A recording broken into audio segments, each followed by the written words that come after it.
most academics do write very specifically for fellow academics, Yeah. but I wasn't writing. I saw myself from day one as writing to humanity, and so I presumed that most of my writing would be rejected anyway in the academic scene. But if a tiny bit got through, I'll find a community with which to communicate. When the opposite happened, about 98% of anything I've ever written has been published. And then there are lots of other things that haven't been published only because I've just never sent them, you know. But that's the thing. So I just found myself in situations where at a crucial moment, so many academic opportunities came to me that I had to step back and make a decision about where do I want to be located if I'm going, that would connect to what brought me into doing this in the first place. Because as you know, I used to teach in the Ivies. I used to teach at Brown and Yale. And I was at that time invited to to be a professor of philosophy at Princeton and a few of the others. And I realized, wait a minute, I don't want to lose sight of the fact that what brought me to do this in the first place was the concept of the public.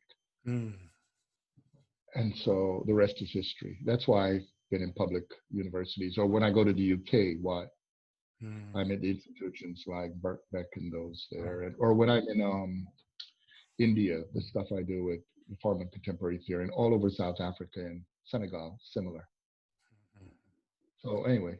No, well, I think this of course resonates with my attitude, should I say, in terms of the function of knowledge, the purpose behind why we educate ourselves and seek to educate others as educators. I mean, I really come from the perspective that knowledge, the best kind of knowledge is empowering. It both empowers the one who gains it, and if the one can convey it in a sort of powerful way, while recognizing the humanity of the receiver, as it were. And there's always this kind of bi-directional relationship, I think.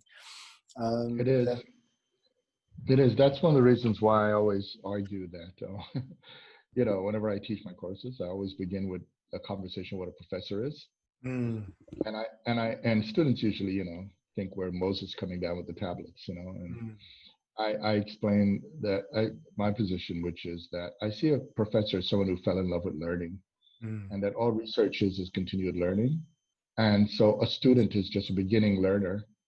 But because the student comes from different experiences, the teacher is also learning with the student. So, yeah. By the way, if you're curious, these two paintings behind me, by an indigenous artist. Her name is Karina Alma, and this is by an African-American artist. Her name is Paula Wilson. And she's in New Mexico and she's in LA. And many, these are old paintings, but they look fresh, you know. But yeah, what they it do. is, Yeah. Yeah, no. What it is many years ago, I realized that artists, because I'm also a jazz musician, you know, artists need to have ongoing sources of income. And it struck me that people sometimes, in order to make a living, they sell their work under the value of their work. So I began to look for artists whose work just moved me and set up payment plans with them. I would say, I'll send you a payment plan for 3 years. Oh, wow. And so suddenly, and I'd organize people to do it. So suddenly an artist has a monthly income. That's amazing. And this woman, what gave me the idea was this woman was being evicted from her home. She's a poet, actually. And I didn't know she was a painter, but while she was taking her stuff out, I saw that she had paintings. And I was like, where are those paintings from? And she said, oh, she just paints because it helps her with her poetry. So these are amazing paintings. And so when I said that, that gave me the idea, and the whole community of people just bought out all her paintings, and she had income to help her out through the next 3 years, and she's now a professor at UCLA. Wow, that's a beautiful story. Could I can't see all of that one. Yeah, look. Oh wow, yeah, that's stunning. Yeah. That's a self-portrait. Yeah, Wow. that's her and the fish. Like, Yeah, is it koi, is it? The fish? yeah, Yeah. yeah. Koi. Yeah, wow. And of course, you could see from the subtleties that they're both in through her hair in the womb. Mm, mm, And this one is a play on neoclassic, Greek neoclassicism, but with African American figures in the Southwest. mm, And so, and they're all through the house. So I just kept doing it. So we have all these paintings in the house from mm. a variety of artists. Though there was one we have that was a wedding gift, and we had it rolled up and didn't pay attention for years until one day I was cleaning out the garage and unrolled it, and I realized what it was. A fellow had come to our wedding immediately from doing some work in Nigeria, and he showed up and he realized he needed to give us a wedding gift, so he just gave us that painting. Oh, wow, yeah.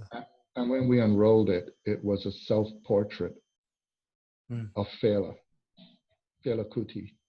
Oh, Yeah, the inventor of Afrobeat.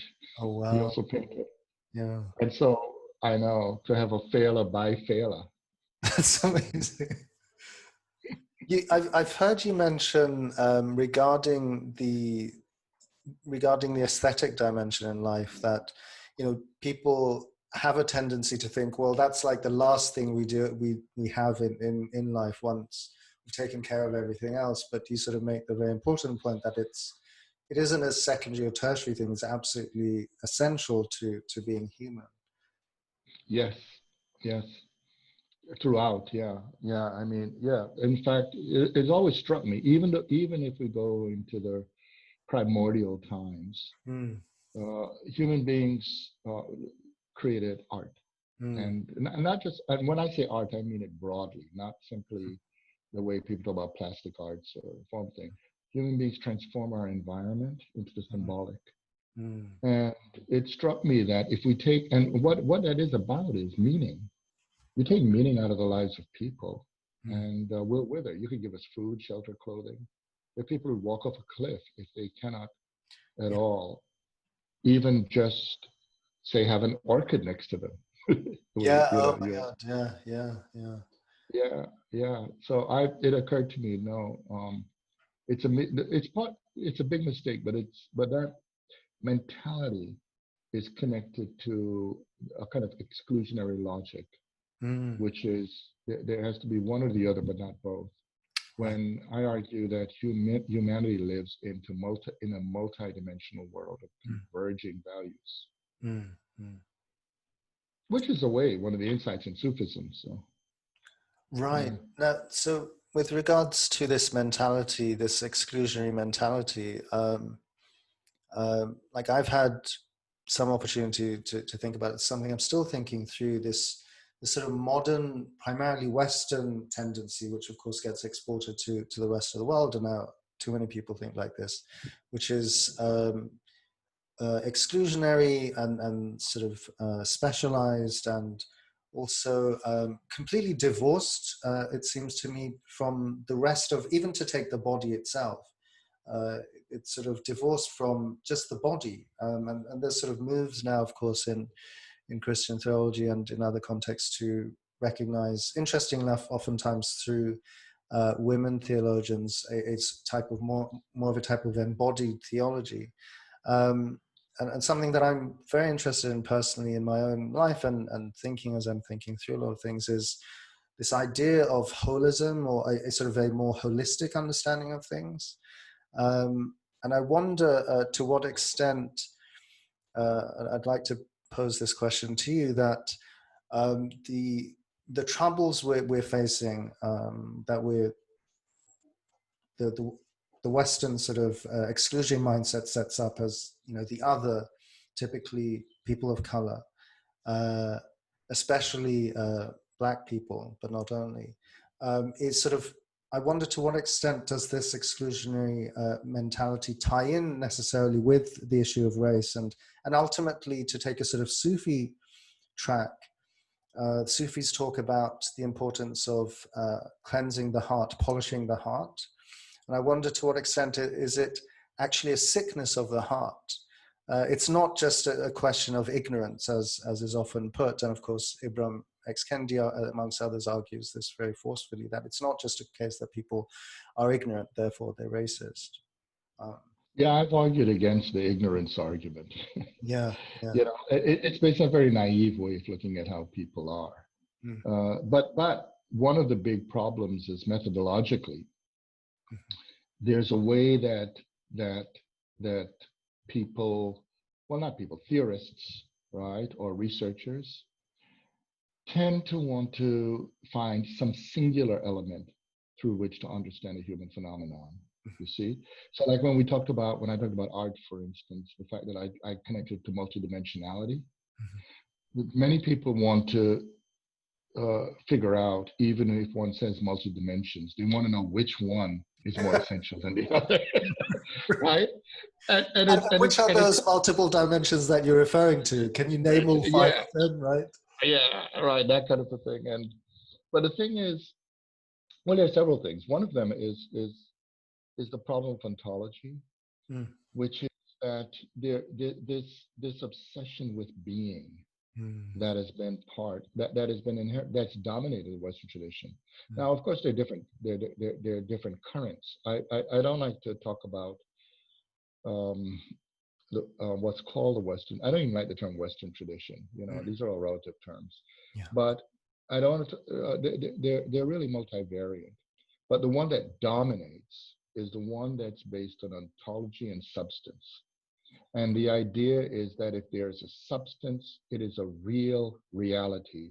And it's really real because it can exclude everything else. That's the logic, you see? And we bring that into the way we talk about things. We use that logic all over the place. And of course, all kinds of conundra come out of that logic. This is why, for instance, it made the shift, of course, from the idea of dealing with reality to dealing with the containment of reality. And this is why certain models of God began to unfold. And once God is made into a substance, then you get into theodicy, because the problem is you have to clean the substance because everything else is treated as a contaminant. And that's why there's the problem of evil. This goes all the way back to St. Augustine, but there are many others. I mean, we could find this in debates among the pre-Socratics, but even earlier. If one goes and look at East African thought and antiquity back 4,000 years, the big difference is they did not begin with the idea for substance metaphysics, because they started with the idea, for instance, of arguing that reality makes no sense in the form of not doing anything. So there's a sort of active element in reality for them, not a kind of being regardless of nothing being done. So this interactive way begins to be relational. It begins to connect things. And that's why in ancient Kemet, which we know as Egypt today, there's the concept of ma'at. And that concept was never talked about in a singular way. It's often erroneously translated as justice, but it's not. It's a lot more. It's the simultaneity of getting things right, balance, and the movement of the heart. It's connected to breath, a very powerful metaphor and now allegory as we think of what's happening in our times. As people are taking to the streets because it's becoming impossible to breathe. The fact that our conversation started off with breath, we're talking about our lungs, but we think about revolutionary practice. Frantz Fanon talked about, revolutionary activity is humanity trying to regain oxygen. And with the fact that there are these Black men, and I'm sure Black women too, because some were not filmed going through this, in their dying breath saying, I can't breathe. Those elements, it's striking that it goes all the way back to antiquity. There's so many elements of dealing with this issue of humanity realizing that we cannot live without breath, which means we're always in a relationship with something else that we need. And that requires a completely different metaphysics. So the problem we have, of course, is that what has been inherited in Euromodernity, which informs a lot of what's happening in contemporary racism, is this kind of a thinking that says there's a zero-sum gain, you know, it's me or you, but not both. You know, this is never enough room. This logic goes back to a perfect storm of what I call a converging set of pandemics.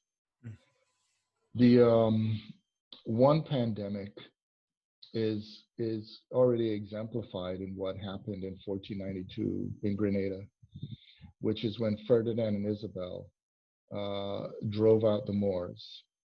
If we think about what the Moors were in Christendom, those Afro-Muslims, although they were the hegemonic force in those areas, they never took the position that there was no room for the Christian, the Muslim, the Jew. It was a very different world.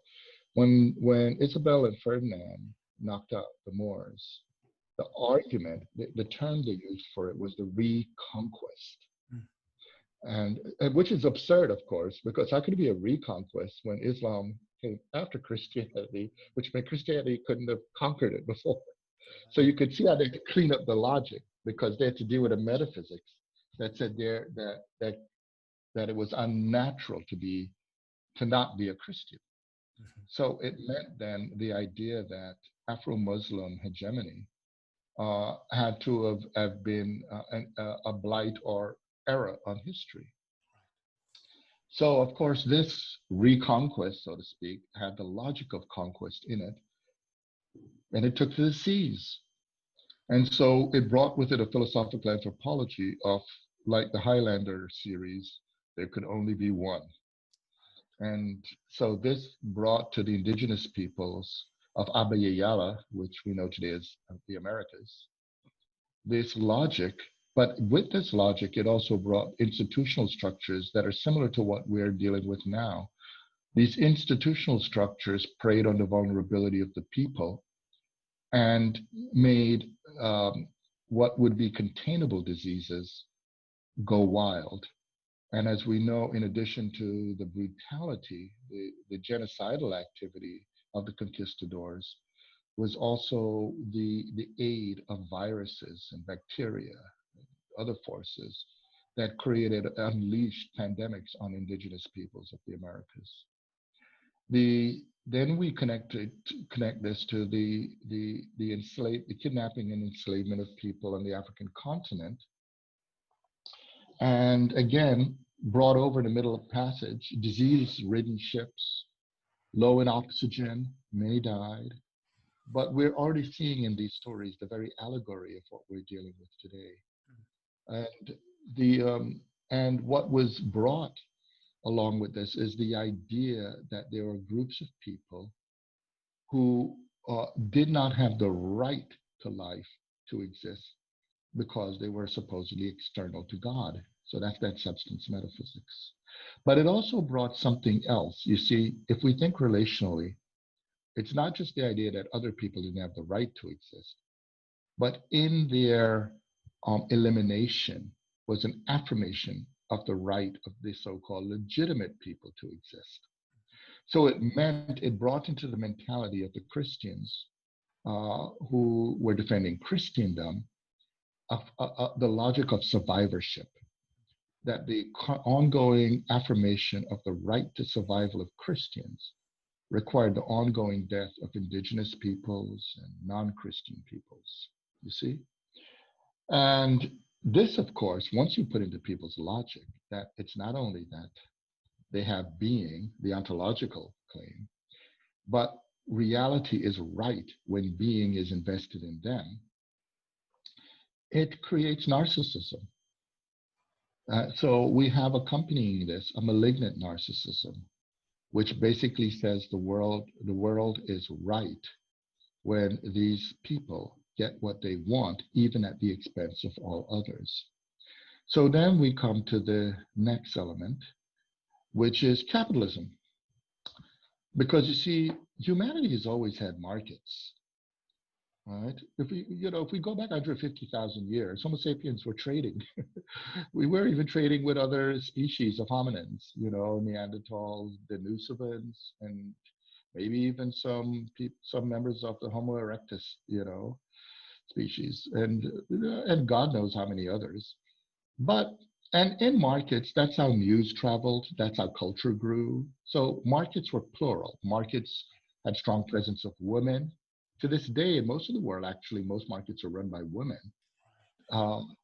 But under the rise of Euromodernity, because remember, there wasn't a European consciousness until the period we're talking about in the 15th century. There was a Christendom consciousness. Mm-hmm. But now a philosophical anthropology emerged that it wasn't just about being Christian, because as we know, there were indigenous people converting to Christianity. There were African people who were Christians actually earlier than many Europeans. A lot of people don't know the early church fathers were all Africans. Right. People forget. Yeah. They forget this, but the thing that happens with this shift was that this rise of the creation of Europe was during a period of a transformation of Christendom into a global economy. And this global economy was now wedded with a conception of the self, a conception of nature that said there was a group of people who had the right to everything. Mm. That's the malignant narcissism. And that right to everything undergirds, it became the subject on which capitalism rested. In other words, capitalism now began to take on its own form of substance. And it made a shift from markets in the plural to a form of idolatry, a fetish that was now called the market. You even see the logic? The market. Right. And once you have the market as an ontological figure, you now have the makings of theodicy. Mm. Because it means, and for listeners who may not be aware of theodicy, just a little backtrack here. We all had this argument, if we are in households where there are people who believe in God, we've all had this argument with our parents. How could God exist when there's so much evil in the world? And your parents usually give two answers. And these are, even though they're ordinary people's answers, they go all the way. A lot of philosophers gave the same answer. The first answer is, who the hell are you to question the wisdom of God? God is infinite. What you finite creature? Who the hell are you? Okay. Now, of course, that puts God off the hook. It means something's wrong with you. Right. The second response is, well, honey, God loves us. In God's infinite wisdom, God gave us free will. And then we went around and screwed it up. Okay. Now, again, God remains intact, and the problem becomes us. Now, that's fine and dandy if you're going to argue metaphysical stuff. However, when institutions such as societies or the market as a category, or science, or you could go through all kinds of lists, or a category of people, white people, become idols, then the argument is that they're like gods, they're perfect, which means that the contradictions all around us must be made external to them. And W.B. Du Bois, Richard Wright, Anna Julie Cooper, Frantz Fanon, people even like Sheikh Anta Diop in Senegal, all noticed this. The response was to say, the reason there are indigenous people who are in poverty, the reason there are Black people who are poor, who may be illiterate, are suffering from diseases, or are caught in criminal situations, it's because there's something wrong with them, not the society. In effect, they transform the people into problems to be eliminated, instead of addressing the society that sets the social conditions to make them into problem. In other words, it repeats the very process of vulnerability that led to the pandemics in the first place. And that is why those people, Black and indigenous peoples, tend to be marked as that which must be eliminated. And in the act of eliminating them is an affirmation of the legitimacy of those who do the act of elimination. That's why the police, for instance, it's a purificatory act. It seems like almost correct. Yeah. Absolutely. And that's why, for instance, the police, as an example, I always point out that if we want to get it accurate, we have to say police violence, not police brutality. And the reason is because, you see, the police function as agents of the state. And so there's a presumed level of legitimacy. The problem is that if we start the brutality argument, we're not questioning the illegitimacy of the use of force to begin with. And that's why we get into the splitting hairs over how much force is sufficient.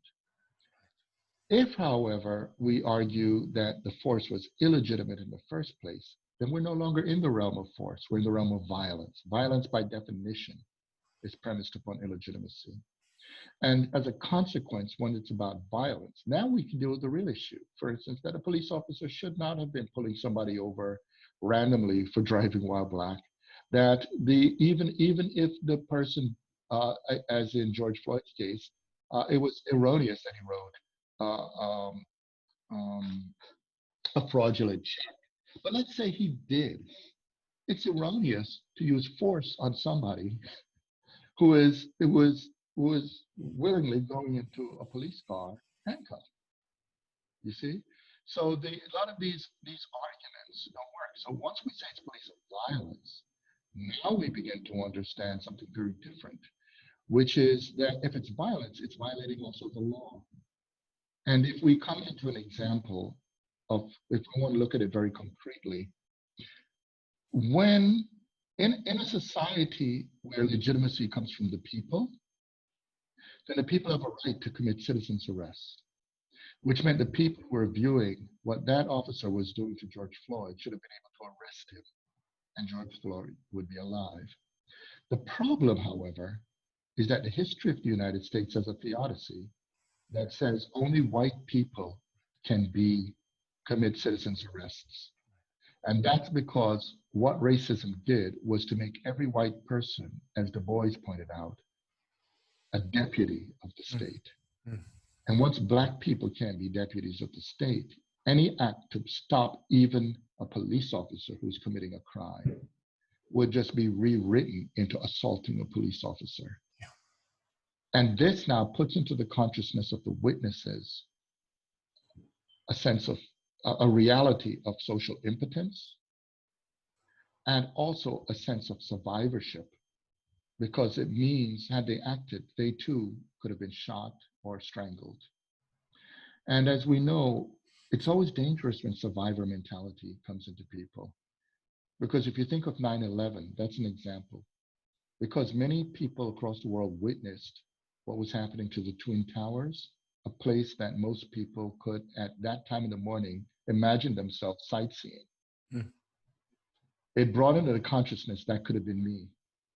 And unfortunately, an effort to purge American consciousness of vulnerability, in other words, to affirm being survivors, led to the killing of God knows how many millions of people in Iraq, Afghanistan.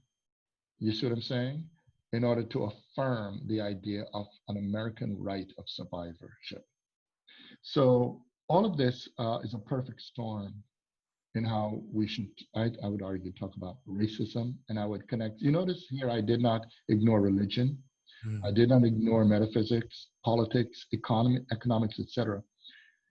I have a lot of problem with the way people talk about race in American society, but also under liberal democracies, because they sneak in the logic of the self-contained substance subject. You see, it's as if this individual is like a god who's responsible for racism. And so it collapses it into moralistic language. If I could just fix myself and purge myself of my racism and my this, it's such BS. But of course, it works at the level of commodifying race discourse. Because you see, from birth to grave, most people in liberal democracies have learned how to avoid talking about race and racism. Have learned how to moralize it, and have learned how to evade it, primarily because the problem with a political issue is this. A moral issue can be all about me, back to the narcissism, or it could be all about whom I can blame, you see? But a political issue is always about us. Political issues are about the distribution of power all the way through to those who are anonymous. And as a consequence, the fight against racism is far more complicated and requires a lot more political commitment than people may want to admit, especially in a world in which, if you look at the logic of liberal democracies, the desire is to have morality supervene over politics.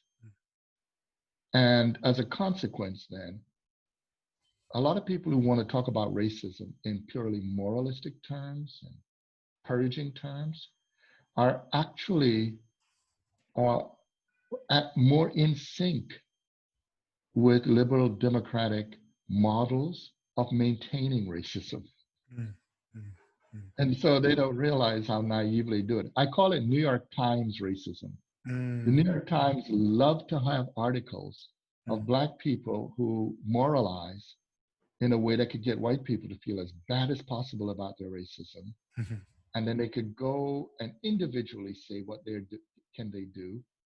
When the truth of the matter is, the whole social structure, its infrastructure, is designed in such a way to make sure that Indigenous and Black people are disempowered. So the fact is, if one is going to fight about racism, one has to talk about empowerment. And empowerment is about transforming institutions in such a way that all people in the society can actually flourish, rather than deputizing a small group to draw upon the resources and the alienated labor of others. So a lot more it needs to be done than the kind of language out there. Though, and it's no surprise to me that a lot of these, how to go through a kind of moral catharsis with your racism books are selling like crazy, because it gives a moment of feeling better about the self while ultimately doing nothing. Well, that's incredibly rich, I just wanted to highlight the fact that you, as you mentioned, it's a sort of a multifaceted understanding. While politics has to be foregrounded, it's sort of locating politics in relation to all these other facets of being human. And the question that came to my mind as you're describing the sort of multifaceted nature of this problem, this deep human problem, is how do we tackle such a thing then, when it seems to me, at least initially, that without a complete overhauling of the system as it exists today, it's almost impossible. If the issue of racism is so kneaded into the very self-identity of the West, to use that problematic term, then how on earth do we deal with this issue without a complete, whether it's I don't know if it's a rewriting or sort of a radical relational rethinking of how we understand ourselves as Western subjects, regardless of you gave a great clue there in that last point about radical relationality. You see, you noticed earlier when I talked about the West and Euromodernity, I said I'm very hesitant Right. to um, talk about those concepts in complete holistic substance terms. The truth is, um, the human reality is never complete. Mm. We are the and this and many traditions talk about this. This is not new. I think Ali Shariati does a great job in Man and Islam when he talks about this. You know, he's Shia, but there are the Surya Aurobindo in the Hindu tradition talks about the fundamental incompleteness of us. Nishitani, Kaiji, Kaiji Nishitani in Zen Buddhism talks about this. There's the conception of the human being also in ancient Egypt. It's a conception of the human being, but not only there. You could find it among what's called Western thinkers. You could see it in ideas from Nietzsche. You could see it in ideas from Karl Jaspers. It's one of the insights from Freud all the way through to people such as Schopenhauer. So, in other words, I don't want to stereotype Europeans in Sure. terms of their thought. The problem has been the set of Europeans who are heavily invested in in in, in capitalism and hegemonic structures and those theater. They assert themselves so loudly and so forcefully that they eclipse the rest. And they And have so the what force of history on their side as well, right? Right. And so it convinces even many Europeans that they're not actually really Europeans unless they fit these closed models. And I always, so it's almost as like, it's like the expression, white men can't dance. Mm. Europeans can dance. It's just that if they're obsessed with a very closed rationality, Mm. they become disembodied, Mm. etc. Mm. It's not that there are Europeans who don't like spicy food or with all the stereotypes, right? Mm.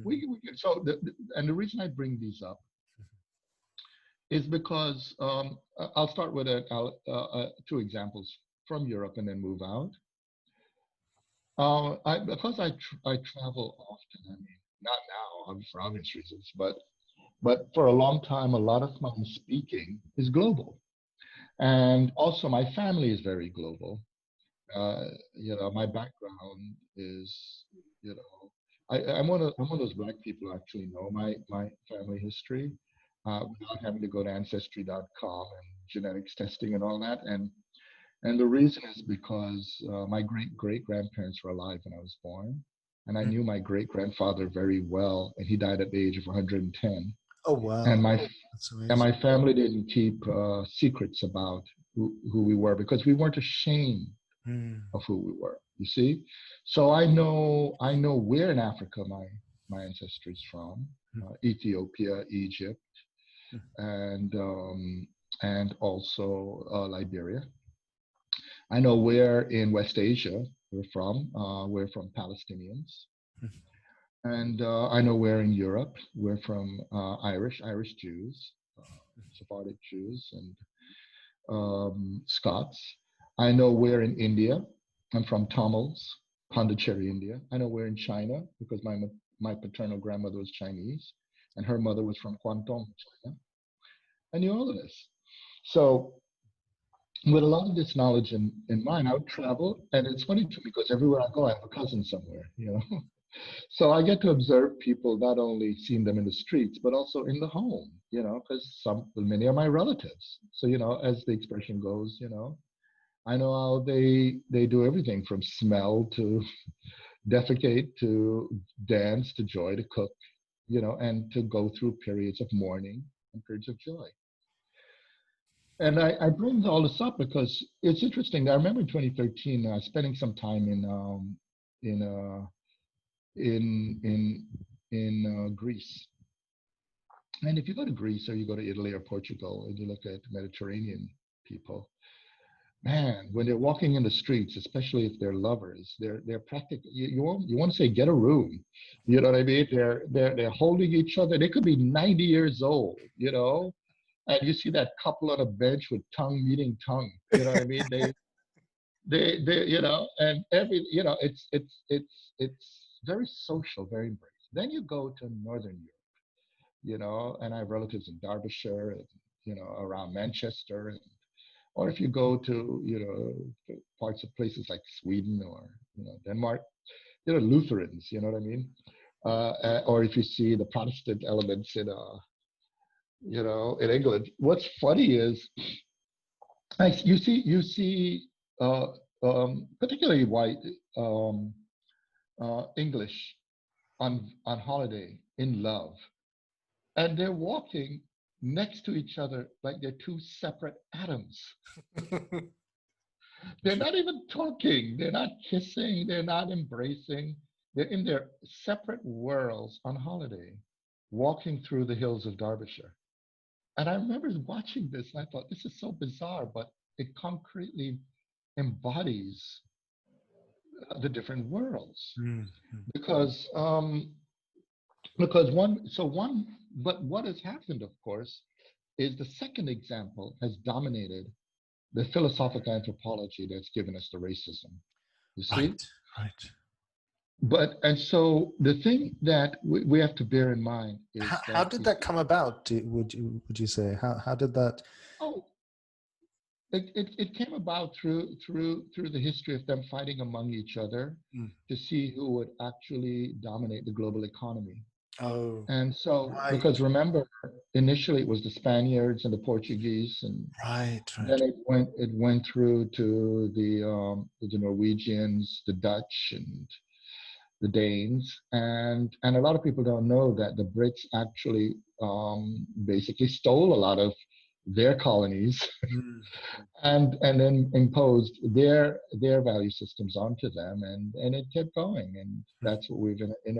So it's through a history of basically, in effect, of a group of thieves stealing from another group of thieves, and we have inherited their value system, but at the same time, the thing we have to bear in mind is it's a value system that's in its very structure, the suppression of our humanity. Because one of the conundrums of being a human being, of course, is the problem of existence. Existence is to stand out. The moment you can stand out, you're not isomorphic with what is. You're always other than. And so this standing out, this upsurge that gives us freedom is also the source of the responsibility that we face even in the midst of suffering. It's what existentialists have argued is the question of the responsibility for our freedom. Like, one of the things that's always been perplexing a lot of people who dominate and enslave people is that if you go and read the literature written by, a lot of people forget that many enslaved people did know how to write, and they talked about their experiences. One of the things that's always been striking is that what we want to say is, look, you don't control the conditions around you. It is not your fault. It is not your responsibility. Yet every enslaved group, whether you read the writings of, say, Frederick Douglass, you see, or you look at Harriet Jacobs' writing, or if you, they all talk about suffering, the experience of responsibility for their existence. Because, every human being faces the primordial question: do I go on or not?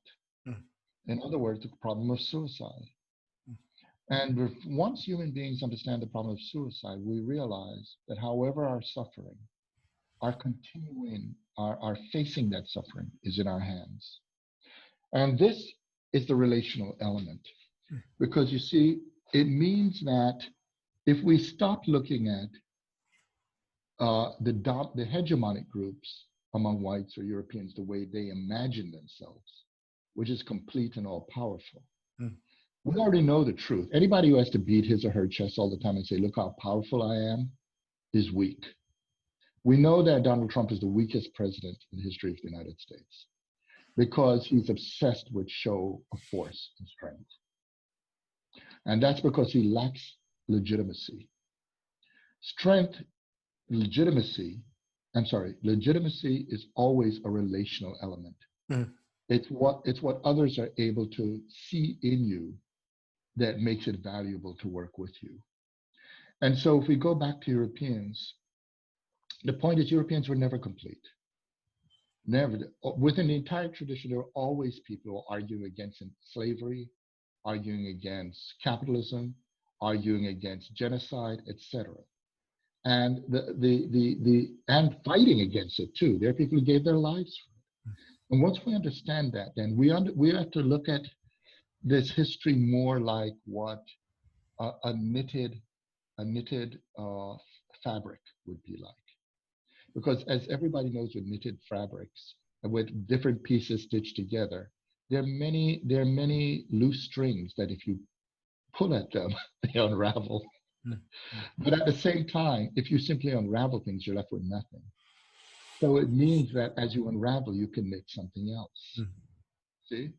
So if we understand it this way, we understand then that the problem is a lot of us don't understand what it means to be engaged in political struggle and to transform a world politically. The issue with political struggle is that it's not acting like a singular God who, with a flash Mm. of thought, can change the world. Mm. Political struggle requires working with people without knowing in advance the outcomes. Right, right. And that means that you don't know the actual implications of your specific contribution to the struggle. Mm. I often put it this way. The reason you and I and many others today are in a position even to talk the way we do is because there are people who are anonymous to us, Mm. people who were enslaved in the bowels of ships, people who were women whipped on plantations, people who were being shipped off of everything from concubines to bodies experimented on for obstetrics, the long list of abuse, people whose traditional knowledge of everything from herbal medicine to you name it, were being used without acknowledging them, people who made inventions but could not own patents because slave masters could own them. All those people were contributing to the world in some way.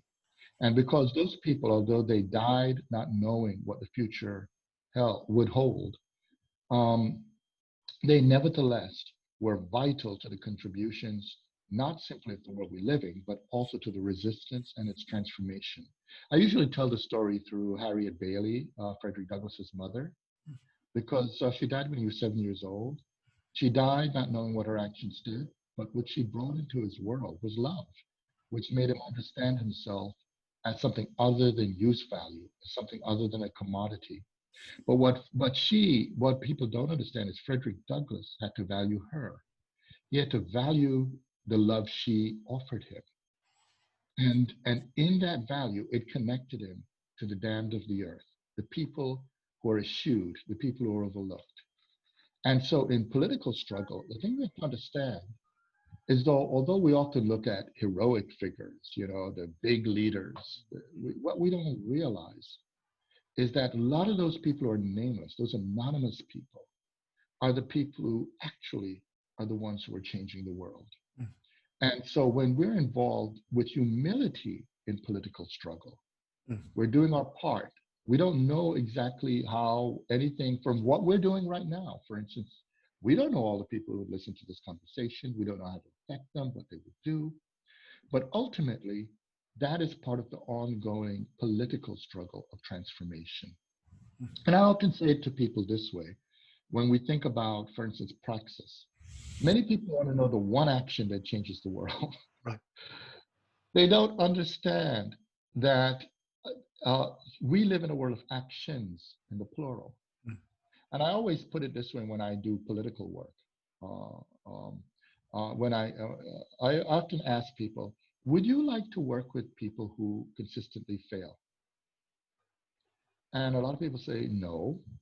But then I say, yeah, but here's the thing. Failure is a complex phenomenon. And I would say to them, look, if you've made that decision, then it's really not relevant if the people you work with have great success or little success. Mm. Whether it's big or small, success is success. So why don't, when you engage in struggle, you start with something you know you can achieve right away that's connected to something that could be achieved later, that's itself connected to something that could be achieved later, because at least when you show up at the table, you have demonstrated that you can achieve something. Now you have given people a reason why they should work with you.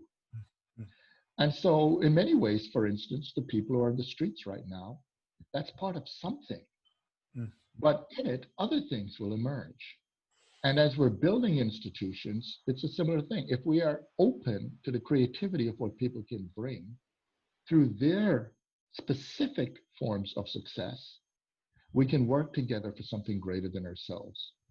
So the political understanding is the convergence of forces in the positive sense to transform structural disempowerment into structural empowerment. But what is structural empowerment? Well, racism is the use of power, and by power, I mean the ability to make things happen. It's the use of power, and by the way, it's the ability to make things happen with the access to the conditions of doing so. So racism is the use of power for the sake of the disempowering of others. In other words, to use your ability to make things happen to block other people's ability to make things happen. That means then the fight against racism must be a fight against disempowerment, which means it must have empowerment in it. It must be the use of the ability to make things happen to increase others' ability to make things happen. If we think about what a well-functioning institution is, it is something that enables others through engaging with that institution to be able to do more than they were able to do without engaging with it. If you think about it, language is a form of empowerment. If we human beings didn't have language, then we would be stuck exclusively within the reach of our physicality. If I want anything I want to do, I have to go and do it physically. If I want water, you see what I'm saying? If I want anything, but of course, I'm just in the world of force. But with the world of language, you could be in the UK and I could be in the USA, and we are connected. Across the physical distance, I prefer the term physical distance than social distancing. Across the physical distance, we can be socially close. And that is power. And what happens if we think of other forms of power, not just language, but art? Art for me is also power. Food in the world, because food for us is not simply consumption. Food for us is also what cultivates the social world. Food for us is connected to medicine, to health. It increases our ability to live. And beyond food, we can think of rituals. There are rituals we have created that are connected in such a way that we're able to communicate better across generations.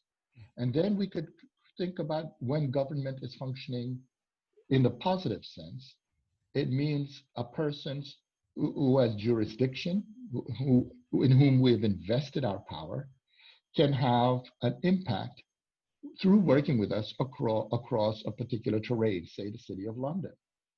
And then there is a person, there are individuals, through communicating, ongoing participatory communication with them, who can have impact over a larger terrain, such as, for instance, North America or Europe or Africa or Asia. And of course, together, we know this because as a species, we're having an impact over an entire planet, to the point where a failure to do so responsibly is leading to the notion of the Anthropocene as a dirty word. And then, as we know, we have now, through technology, expanded our reach, our ability to make things happen into space. And right now, we could make all the difference between cultivating communication in space and littering space. And if we're littering space, we're disempowering the potential of what it is to reach beyond our planet. So we need to rethink this. And when we think in terms of racism, then we have to understand that racism is fundamentally about power in the use of disempowerment. And anti-racism has to be about power for the use of empowerment. And once we understand this, we need to understand also something else. That when we think relationally, it is impossible to change a relation without changing ourselves. If we look at it this way, the old model, let's put gender. The old model, the liberal democratic model, is to treat women and men as substances. So that means you pick up women and you put them into an institution, and you now have a concept called inclusion. Mm. That's absolute nonsense. The reason it's nonsense is because it imagines women as completely isolated substance, men as completely isolated substance, instead of women as relationships and men as relationships, that if they transform relationships, they transform each other. So now we pick this other model. The old model, if you keep the game the same, the system the same, then the women can only be included through being anatomical females who are structural males. Mm. You see? However, if we understand women as relationships, the only way they could come in is if the game is changed, which means the system has to become a different kind of system. You have to change relationship. One has to understand for women to be in certain institutions as women require different kinds of institutions. And now if we put race into it, we have a similar factor. There are people, the logic of how Blacks are, as an example, to be included is to be included only as the exception. So that's why we get this horrible logic of, oh, you're not like other Blacks. You're not like them, you see? And this is one of the reasons why politically for me, for instance, when I realized I had access to certain institutions, I had to make sure that I don't function in those institutions as the logic of not being like other Blacks. It's just like Frederick Douglass had to understand through his love for his mother. He couldn't accept the argument that he's not like other enslaved people. He had to learn to love them, you see? And that required a different logic. And so that means that we have to change the institutions. We have to set up different rules. But here's the point, and this is what Fanon and many others observed. We have to remember that human institutions are human institutions. And as human institutions, they can change. They can become different institutions. But if we make them into different institutions, we're producing different kinds of human beings. So ultimately, the fight against racism, the effort to transform it, is not simply about transforming some people. We have to understand that every act of transforming those relationships is the production of different kinds of people, including whatever we consider ourselves to be. With your example, a couple of things I wanted to bring up. Hopefully I won't forget, but with your example of the sort of bringing the woman into the workplace and sort of being structurally masculine, but versus the idea of the relational nature of gender relations, I'm sort of reminded inevitably probably that from a Sufi point of view, right, as exists in other traditions, of course, a man, sort of gender-wise man, isn't just masculine, that he necessarily has feminine qualities in him as much as masculine, and vice versa, which completely changes the narrative, at least in theory, right? So building on that, if we could, that the white man necessarily, by virtue of the fundamentally relational nature of our being, necessarily has aspects of the black man within him, and vice versa, that I am nothing without the other. And this mode of thinking is, I wonder to what extent, this is kind of an aside, but it's related, having this sort of Muslim background, having studied Islam a little bit, and the history of the Islamic tradition, I'm sort of always, I find it always strange, to put it mildly, that to use these tropes again of the West, which sort of in the literature and in the history and the history books as they exist, it sort of presents itself as being this sort of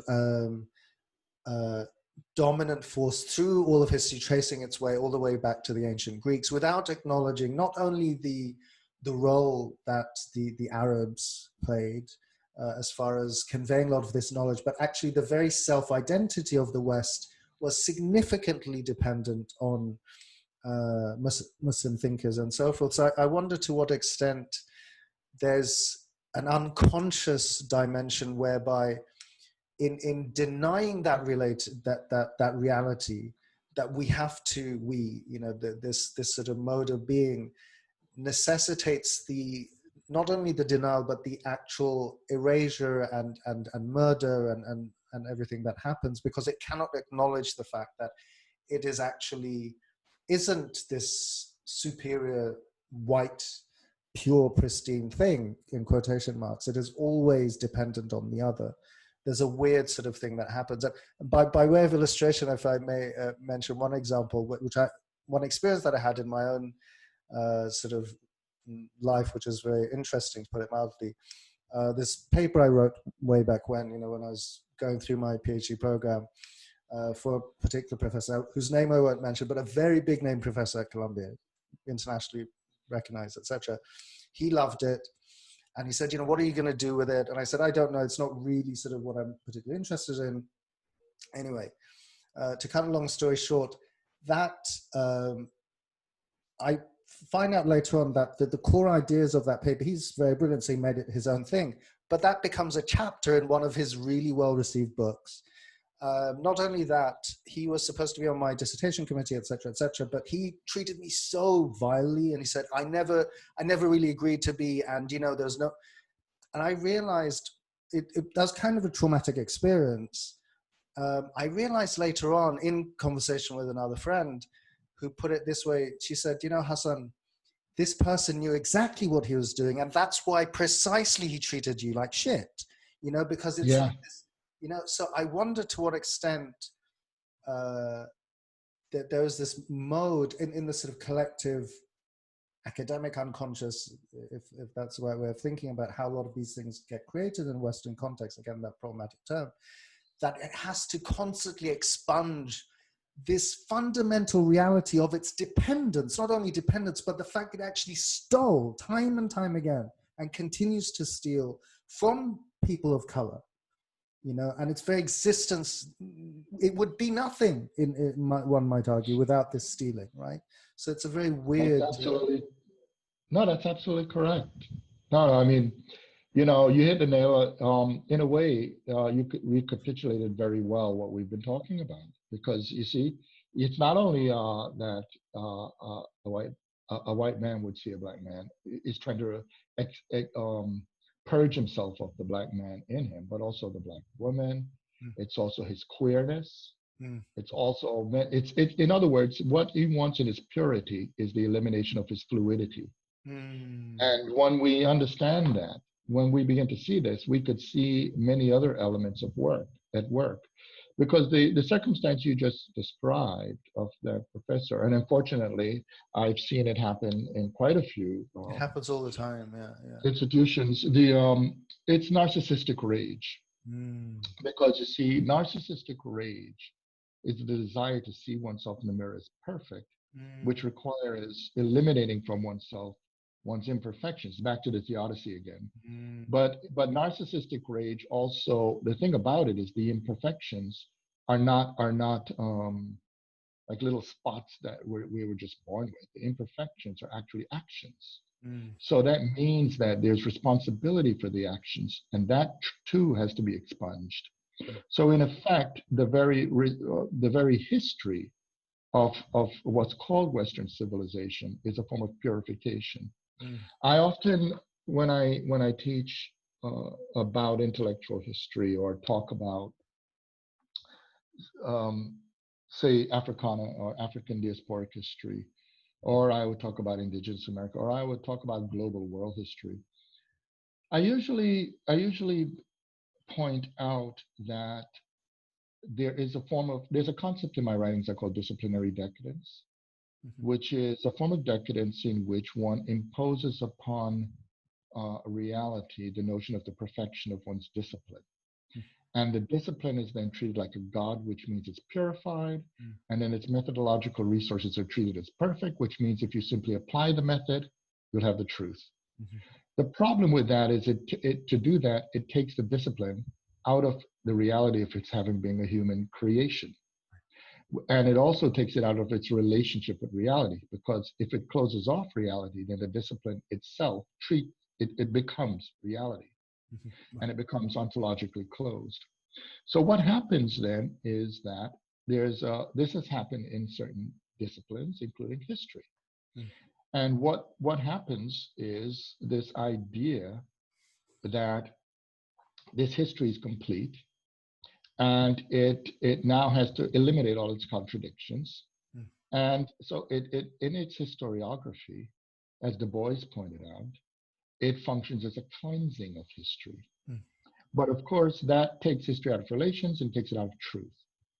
The problem, the narcissistic rage against Black studies, against gender and sexuality studies, against, and we're seeing it happen in the form of purge in the academy now called Middle Eastern Studies, is that a lot of people miss the point that the ultimate fear, the rage, is connected to the fact that these are embodiments of truth. That, in other words, what all narcissism is a lie to the self. It's an effort to evade the self. And that means you have to eliminate the source of truth. Now, this means it always has, and you notice every time I speak, I don't speak like there's one. Given the critique I just made, I argue for what's called a teleological suspension of disciplinarity. It sounds very technical, but it means being willing to go beyond one's discipline for the sake of reality, right? Now, that means then that one has to communicate beyond one's discipline. So you may notice I did not once talk about any concept or any critique as if there is a singular disciplinary perspective that has the answer to it alone. So a thing to add to the element of what we're talking about, of course, is, and to the chagrin of malignant narcissists and narcissistic rage, is psychoanalysis. And one of the good things, there's a wonderful psychoanalyst by the name of his last name is Barnaby Barrett. He does brilliant work in psychoanalysis, and he understands that the mistake people make, part of the cleansing of history, is to rewrite history in such a way that the origins of everything is European. Okay, and he doesn't do that. He doesn't argue that the origins of psychoanalysis are European. He argues that certain innovations in it are European. Well, similarly, I was listing earlier all kinds of things that were not actually invented by white people. But part of the logic of racism is to convince us that if it's original and if it's useful, it had to have been invented by white people. It's the must-be logic. Sometimes I say to my students, you know what your world would look like this morning if you took Black people out of history and indigenous peoples, and different peoples from the world? I said, first of all, you wouldn't be able to your alarm clock wouldn't have gone on. You wouldn't be able to turn on the light because the filament was not invented by Thomas Edison. It was a Black member of his team. Soap that you use was not invented by Europeans. The brakes that made sure that you got your way safely to the building were not invented by whites. Toilets were not invented by whites. The stoplight, the light switch, we can go on and on and on and on and on. And I said, but it doesn't mean that they weren't whites who invented things. I don't want it to be the other extreme, that we give no credit to what people have done. But the big mistake is the very logic of treating what belongs to humanity as if it now, we cherry pick all the good things and say white, and then we leave all the bad things and say people of color, you see? And so the psychoanalytical part is there, as you pointed out. There are many layers of subconscious, unconscious, different drives. And what the psychoanalytical point is, what psychoanalysis reminds humanity of, all right, is that the ultimate source of unfreedom is ourselves. In other words, the through acts of repression, suppression, dissociation. Those are all acts to evade relating to our fellow human beings, including looking in the mirror at ourselves. Yes. What and so a lot of the rage that we're seeing, the narcissistic rage, that's projection.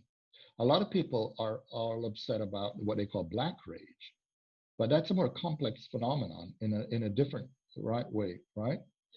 One has to understand that we have to make a distinction between evasive anger and justified anger.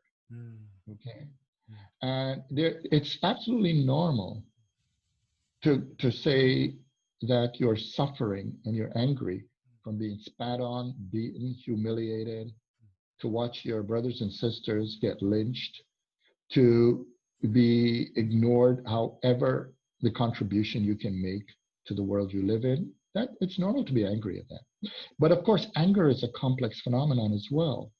You see, the thing about all anger is all anger is always ultimately anger at the self. Now, what do I mean? All anger. So the volume's kind of dipping in and out. Sure. No. All anger Yes. is ultimately anger at the self. Mm. You see, when we look at someone, say we're angry at him or her and we want to wipe him or her out, that's what we're saying. But what in our heads that's really going on is our sense of victimization from that person. But it's not actually at the end, even if that person did it. What we're really angry at is that if we buy into this kind of logic of catharsis and purity, we ultimately imagine that we're so perfect that that could not have happened to us. You see what I'm getting at? So for instance, blacks who think they're the exceptional black are able to live with things happening to other black people. But the outrage is, how could it happen to me? You see? And this is why the Douglas story is so important, because he understood there's something wrong with that logic. Well, if we look at the rage that's going on right now, right? It's very crucial if we think about the times we're in. We're in a time of quarantine. And we already know from the stories we've been telling that that the effort to lynch, to close off the breath of Black people is it's about 500 years of this going on. This is what's been doing to indigenous people as well.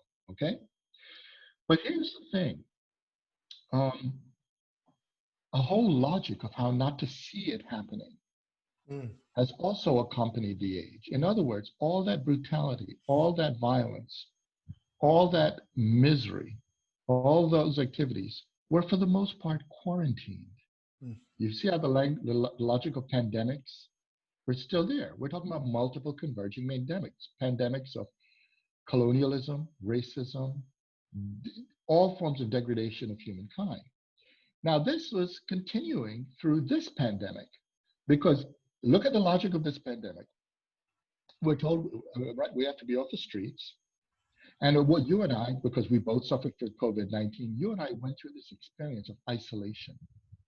Well, one of the things that people don't talk about is the whole idea that people have to be kept away from us. And what we were going through, the physicality of it, people could not see. Even when we see those brief pictures of hospital rooms, because the nurses and the physicians are all wrapped up, so the virus is transmitted, but the patients are all wrapped up. So we're not actually seeing what their flesh, what's oozing out of their eyes, their tongues that are being chalk white. We're not also seeing the pain, the suffering. So this is there is a visual, there's a form of invisibility born of quarantining. So all of this is going on. And of course, the fact that the majority of the people who are actually dying are indigenous and Black peoples. So they're just simply numbers. The actual reality of death is being quarantined. And that's not even counting the people who are not diagnosed as dying from COVID-19. The paupers' graves are many, and we know what's going on there. So the actual figures are even more, okay? And then we deal with the invisibility of the virus. Or you could look on a microscope, so forth, but for the most part, there's an irreality to it. But now all of this leads to a form of paranoia, a form of disbelief. All of this is going on in this quarantining. But then visually, we see multiple recordings of a police officer's knee over the neck of George Floyd, a black man, for 8 minutes and 46 seconds. And it's just filmed. Now, and this raises all kinds of issues, right? Issue number one, the bystanders, they were there. So they're going to leave with a sense of survivor guilt. The fact that they were witnesses and did nothing beyond record it. I mean, that is doing something, but it's still a form of nothing. Then you have all the people who view it. And again, in that viewing, when something could have been done, that nothing is done, that creates a form of visual, a form of guilt, a form of impotence. And so the rage is not simply over the death of George Floyd. The rage is over being a participant in a society that renders us impotent to act. And so if we keep that in, rage, sorry to interrupt. It's this rage. Can this rage possibly be felt also by white people? Because it is. That's what I'm leading up to. Yeah. No, absolutely. Because you see, white people live in a world with a belief that they're godlike. They could always do something. So the same rage from watching people jump off of the Twin Towers as it was inflamed is now coming. And this is different from narcissistic rage. You see, narcissistic rage is all about me. But this is a kind of rage about a relationship to a society that's structuring impotence. Okay? And so if you keep it in, you will implode. You will just be at the level of narcissistic guilt. It has to explode. And in psychoanalytical terms, it's healthy that it goes outward, but it's striking where it's going outward. You see, if it went outward on beating up one's spouse or one's children, that's narcissistic rage. You see, if one starts attacking one's family, see what you did, you don't let me get to be out in the streets to do what I can do to change it. That's still narcissism.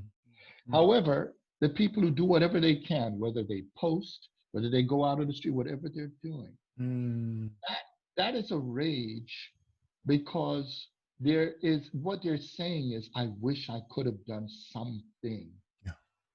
And now I am doing something. There is no longer George Floyd, but we know that there are many others who are anonymous, they're unnamed, unaccounted for. And going out there, it's directed at the institutions of disempowerment. You see, that's why I consider these protests healthy. I see them as a healthy struggle against racism. And not only racism, because they're going to connect to far more other things, because as I said, this is an interlocking, multidimensional pandemic. And it's a rage against quarantining, not the question of quarantine to make sure your neighbor doesn't get infected. It's a rage against quarantining that takes the form of enable those institutions of abuse of power to now more rigorously do their dirty business. You see, that's what the struggle is against. And I see that as healthy. Could I enter a sort of a slight, well, the sort of other fold, which has been on my mind a lot, just in general, as someone who thinks a lot about digitality and sort of how these different platforms, technology is never neutral, and they have these very complex algorithms baked into them, and there's all these reports emerging over the years about Facebook, for example, but not only Facebook, sort of manipulating, even having this social contagion experiment and all sorts of various things, Cambridge Analytica, all this.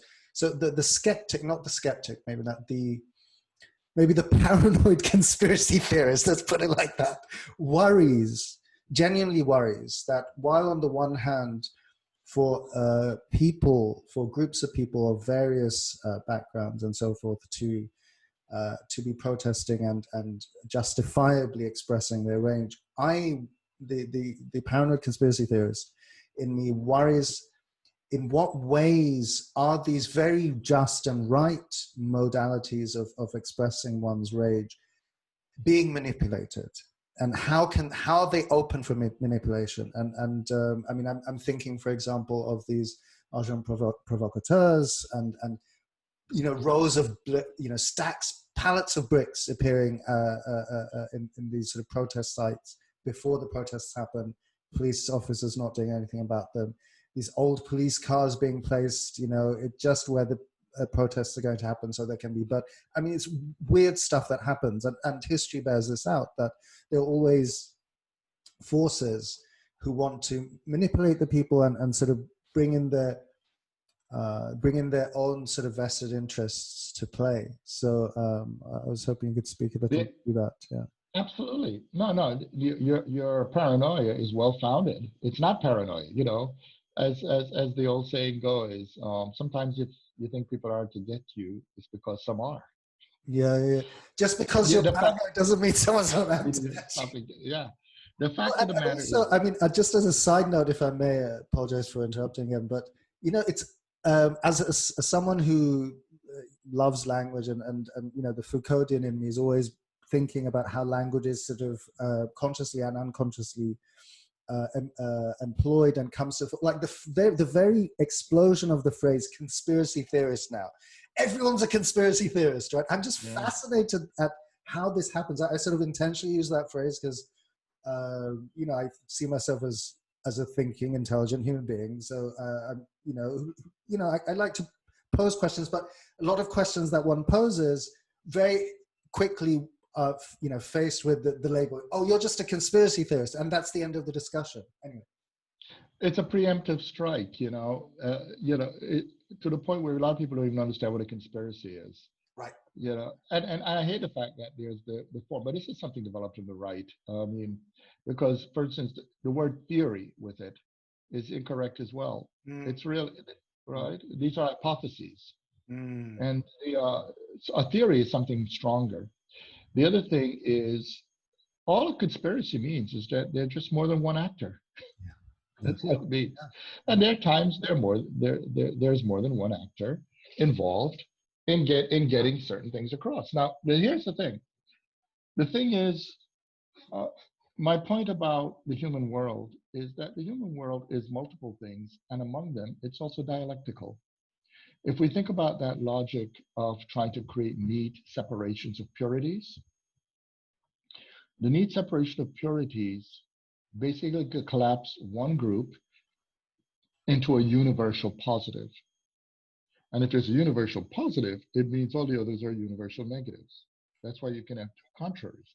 And the idea, and the reason colonialism and racism always fight for segregation is because segregation represents the contraries. In other words, the two cannot meet. The problem is the human world is a world of interaction, communication. If we go back to even the psychoanalytical point, the human world is erotic. A lot of people today love to talk about sex, but they don't talk about eroticism. And and the thing is, eroticism and sex are not the same thing. Eroticism is about intimacy and connection. Language is very erotic. The reason you can get all of this eroticism in language is because it's communicative. Language is to bring you close. When language begins to decline in its erotic element, it's to push people away. And so there are a whole lot of people. We're in an age of people talking a lot about sex, but it's puerile. It's very profound, and it's interesting that this is, one thing that can be used to define this age is the age of pornography, right? Minus eroticism, right? And minus eroticism, and titillation, and right. Oh yeah, I mean, so if we come back to these elements, once we understand the moment you're going to break down the contraries, you must have contradictions. And that's why it's dialectical. Every a lot of people don't understand contradictions and dialectics. They use the classic Hegel, the stereotype of Hegel of thesis, antithesis, synthesis. That's not dialectics. What dialectics is about is in the realization of a contradiction, the understanding of a false universal. And learning that something is false enables you to move into looking at the broader possibilities. So for instance, if you believe your room is reality, all of reality, if someone opens the door and say, what are you doing in here? That's been contradicted. But it doesn't follow if you go out the door, you're going to walk straight. You might turn to the left, the right, you might fall. There are many directions in which you could go.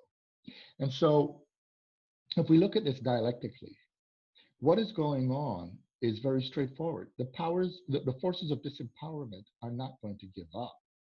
They of course they're going to try to manipulate it. Of course, there are white supremacist groups, for instance, coming in as agitators because they want to demonstrate the need for police violence. Of course, there are going to be people who are going to present peaceful protesters as people are going to be breaking down windows, etc. We know that. But the important thing is going to be that each moment of that struggle has to be waged as it in real time, as they're doing, as these things are at work. And so if we look at, for instance, one of the problems of the police forces is that they're in a legitimation crisis. And that's because right now, what's supposed to give them legitimacy, which is government, is also in a legitimation crisis, right? The police is suffering from not being able to justify themselves. Right. If you look at the rationalization of police, you could go back to Thomas Hobbes, right? Hobbes offers a portrait of human nature, so to speak, as war against war.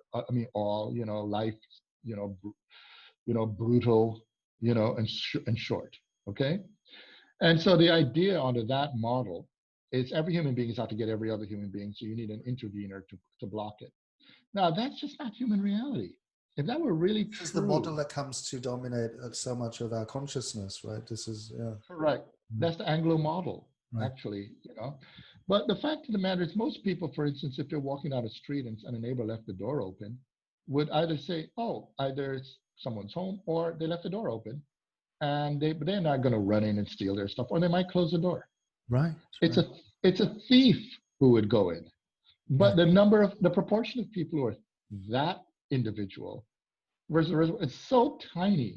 In fact, Ortega y Gasset said it very well in Revolt of the Masses, that the number of people who actually meet the description of the way the fear mongers like the Trumps and all the fascists are so tiny that the damage they actually can do is not worth investing so much of our revenue in a massive military police force to get those tiny set of individuals contained. It's absurd. The reality is humanity has lived without police, without having the police for millennia after millennia after millennia. In the United States, as an example, the police were really created the surveillance and to block the movement, again, back to disempowerment of Black and Indigenous peoples. Right. And in fact, and to assist, the reason you had to have whites as deputies of the police was because even if no matter how large you make their number, the number is insufficient. But in the past, the whites who at the level of civil society did their act of functioning as deputies through a very violent civil society. Mass lynchings. It was the policing of Black people's movement were white mobs who would overcome someone for walking in their neighborhood, for not hiring Black people who show up for jobs. The list goes on. As whites as a group began to recede from that model of civil society, there's still whites out there, but they're the loudest, the fascist alt-right bunch, but they're louder than they are in terms of the total number of white people. But as many white people began to recede, where they don't get up in the morning thinking, okay, how do I prevent black people from doing X or Y today? As they began to recede, the onus of that surveillance began to increase on the institutional police, right? And as that happened, more and more police officers began to replace those ordinary white deputy citizens who were surveilling black people, and that's why they grew in such numbers. But it's not just in the United States here. I mean, we see it in other countries where there is a population that is to be surveyed in a certain way. And that's why there's no accident that some of the techniques that are being done here, unfortunately, are part of what's done in Israel, Palestine. Right. It's a similar logic. And it's a similar logic that was, as we know, in apartheid South Africa. It's happening with Modi against Muslims in India. So this is why I was just going to sort of in line with all of that. Increasingly, the function of the police, and perhaps one can say it's always been this case in the modern nation state, is to serve the elites, right? And because why else is it that these extremely wealthy, so many examples one could mention, no point mentioning actual examples, when it turns out that they've done unimaginably horrific crimes over many, many years, why is it that police forces regularly turn a blind eye and sort of try to patch over it? And because to put it in non-academic terms, they've been bought out, right? Or they serve these masters, right? They serve them well. And if you look in Bolsonaro's in Brazil, it's a similar thing. I mean, he's doing it on two levels. The first thing with the right-wing regime in Brazil is they went after two groups, indigenous peoples and blacks. For indigenous peoples, fundamentally, it meant the Amazon, the burning of the Amazon. And for blacks, it meant to attack, especially in the academy, ethnic and black studies and gender studies, etc. It started right away. But the other part is when we look, but if we step back for a moment, if we get outside of the basic police violence, okay, let's step back for a moment and think of what do most police actually do beyond beating the crap out of people of color, and particularly black people, right? The truth of the matter is, a lot of police don't do anything. They function. A lot of investment goes in police forces. And when do people usually call the police? They usually call the police if they've either been burglarized or in their car accident. Okay. And what do the police do when they show up? They do paperwork. Right. And if they show up in the burglary of your house, they do paperwork. There's a tiny set of individuals called detectives. Right. Who do investigating work. But most police, maybe they also do some traffic control. But you see what I'm getting at? You don't need that many police officers for what police actually do. In fact, you could be, if we got rid of police, one could replace them with a set of civil servants who process paperwork, a small set who do investigating, and a smaller set whose job it is to do certain things like trafficking, etc. And that's why there's so many layers of law enforcement that are not even listed as police, but are actually doing what we think police do. So the truth of the matter is, a lot of the police is a function not only of privatized profit, but also the other danger that comes from the police. Because again, these elites, they also have private protecting forces, okay? And these other elements that come from the police, and this may be very controversial to many people, but it's something I know from witnessing, because as you know, my childhood was in what's called the hood. I've grown up witnessing what police do. And even though I was born in Jamaica, I came to the United States when I was 9 years old.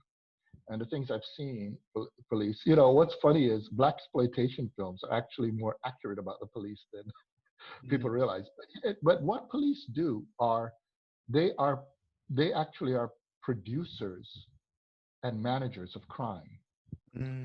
What I mean by this is, if you give a group of people a bunch of weapons, a whole lot of resources, they need to justify having those resources. If you look at actual statistics, the rise in investment in police forces is accompanied by actually a decline in actual crime, the actual amount of crime, right? In other words, so here's the thing, crime is being drummed up everywhere. You need more police. But most people, for the most part, are not committing crime. There was a time back in the beginning in the 80s where people were stealing sneakers and Walkman and so forth. Now those things are so easy to get that who the hell is going to go steal a sneaker? So that's just, you don't need a police officer for these things anymore. But here's the thing. So where do police then, but there is a place where there is an area, for instance, of crime that's heavily mobile, and it's clearly managed by the police because there's no way they could get into particularly urban centers without the aid of the police. And not only at the level of managing their movement, but also functioning as frankly the hitmen for different factions within the movement, and that is the drug industry. Contrabands, the movement of contrabands rely upon the police. I've known people of color who have joined police forces and had to leave because they were either in the gang or not. And if they stayed in the police force, their lives would have been threatened. They would have been killed by fellow police officers. I've witnessed on street corners, police cars stop, they put their hands out, and the local dealers go and put wads of cash in the police officer's hands, and they drive off. They're that blatant. Wow. If you want to give a hit on another gang and you just go and have your gang members do it, then you have a gang war. If you pay a police officer to do it, my God.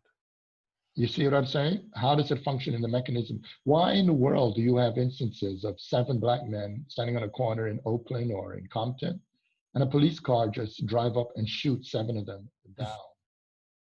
All right? What in the world would lead to that? I mean, I don't think it's oversimple. It's oversimplified simply to say those police officers had racial hatred for those men. Wow. Do you see what I'm getting at? That makes more sense. I mean, I remember reading about many years ago about this, not the police force per se, the US, but the CIA sort of funding all these sort of drug, flooding these black neighborhoods with heroin and all this crap. And so I knew about that. That's maybe happening on another level to just keep these unruly people down and subjugated. But yeah, this is another level of a whole other level. And what I've noticed from living in different places in the United States, the smaller the police force, the fewer instances of crime.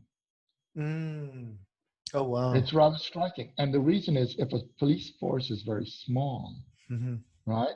It's a waste of time to go around picking on people for jaywalking, spitting on sidewalks, and so forth. It means you have to function more as a public safety officer. In places where there are fewer police force, actual police officers, they function more to prevent people from being drunkards in the streets, from harming each other, etc. They do actual fewer arrests. They're more public safety people. I saw this also in Stockholm. In Stockholm, on a Saturday night, people get pissing drunk and are all over the place. It really is. And I noticed when I first went to Sweden, I looked at Stockholm, most of the police in Stockholm were on their feet. They were not like American cops. They were actually in shape. And they spent most of their time, they weren't harassing people. They just intervened at a point where somebody looked like that person might hurt himself or herself. And police officers, if you think about it, this is the way they treat whites for the most part in this country. Whites go buck wild drunk and they go all over the place. They damage property. The police officers sit and look at the way they treat these white supremacists who are walking with their guns and all of this. And it's only the point at which they can hurt them. The question of the hypocrisy and the obvious racism that comes in right, where unless these police officers aren't racist, there's no way to explain this. Or at the same time, I wonder, you know, with the question of police violence, as you rightly describe it, to what extent are the sort of the commands coming from on high? You know, because these people are part of an institution. Yes, they're individuals and they have agency and so forth, but they also have rules they have to follow for the best part. The fact that, was it 57 police officers resigned was it in relation to the Minneapolis murder, that because they're saying, this is how I'm reading it, right? The paranoid conspiracy theorist is like, they're resigning not only in solidarity, yes, that's like a superficial reading, but also because the conspiracy theorist in me likes to think that it's because they're thinking, well, this guy wasn't doing anything beyond what he was supposed to be doing, per se. Why is he getting punished now? Why are their four colleagues getting punished for, in a way, following orders? Or is that too conspiratorial? Well, I'd put it a little differently. Yeah. I would say we don't know. Right. And the reason we don't know is, if you think about the way I've been speaking up to this point, you notice I've not given a single answer without multiple variables. Right. Right. Some may be, others may not be. Some could be out of conscience. Some could be aware that their criminal activity might be exposed and they better get out while they're ahead. Oh. There's so many reasons involved. For instance, I brought up the fact that I've also known people who became police officers and contacted me because of the work I do, and told me, you got to get out. I had a good friend when I was an undergraduate. We were both the top two honor students. I triple majored in philosophy, politics, and classics, and he was in politics. And he's Puerto Rican. And when I was a teacher in New York, creating that program for in-school truants and so forth, he called me up one day and he was terrified. And I was like, what's going on? We talked on the phone for about 3 hours. He said they gave him an ultimatum, his fellow police. He said, he decided, with his education and so forth, he was going to come in and he's going to be a community member, a person of color in the police force, but he said all he saw was just criminal activity. They were drug runners. They were rapists. Oh. They're police officers. They would pull up to certain women and point to a motel and say, go in there. And wow. The woman resists. She could be beaten and so forth. My mother worked in the emergency room of a hospital where there were women who were coming raped by police, etc. So we're talking about genuine, I'm talking about serious gang activity. And wow. And he tried to be much more sense now that he put it like that. Because I'm sorry to interrupt again, but it's not somehow, the picture is more complex. That rings true. That there's this sort of thuggish, it's like a thuggish, that's racially usually, but it's like a very barbaric type of attitude. It's like, I can do whatever I want. I have the badge that allows me to do whatever I want. And it's sort of, and if you go back to the way we talked about that, the malignant narcissistic mentality, for many police officers, they're not the enforcers of the law. They are the law. Once you make the mistake of saying, I am the law, you can literally do now you're in deep shit.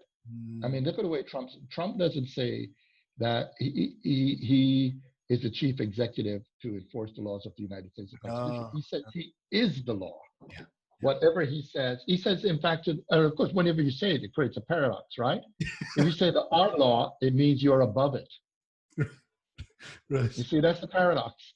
And so these individuals, this friend of mine, and I have other examples, but I'm just bringing him up. He was terrified because he said you could imagine what he was going through. He was facing, of course, the moral issue that he knows the truth. The other issue was fear for his life because they gave him the ultimatum. They gave him till that Friday. He had called me on a Wednesday to be in.